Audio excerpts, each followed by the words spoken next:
જોખમી સવારીનો video viral થયો છે અને પિકઅપ વાનમાં મર્યાદા કરતા વધુ મુસાફરો ભરવામાં આવ્યા છે। 12 થી વધુ મુસાફરો સાથેનો વિડીયો વાયરલ થયો છે। ચોટીલા નેશનલ હાઈવેનો વિડીયો હોવાનું અનુમાન લગાવવામાં આવી રહ્યું છે, જ્યાં પિકઅપ વાનમાં કેપેસિટી કરતા પણ વધારે લોકોને બેસાડવામાં આવ્યા છે। જીવના જોખમે લોકો દ્વારા મુસાફરી કરવામાં આવી રહી છે। કોઈપણ પ્રકારની જાનહાનિ સર્જાય તો તેમાં જવાબદાર કોણ? કારણ કે જે કેપેસિટી હોય છે તેના કરતા પણ વધુ મુસાફરોને ભરવામાં આવ્યા છે।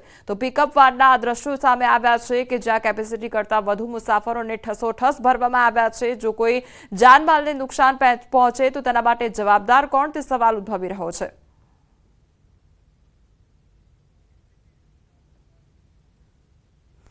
પોલીસ સાથે ઝપાઝપીનો વિડીયો વાયરલ થયો છે। અમદાવાદના નરોડા વિસ્તારનો આ વિડીયો વાયરલ થયો છે। પોલીસ અને વાહન ચાલક વચ્ચે બબાલ થઈ વાહન ચાલકો સાથે ગાળાગાળી કરી હોવાનો વિડીયો વાયરલ થયો છે। બબાલના વાયરલ વિડીયોને લઈને અનેક સવાલો ઉઠ્યા છે।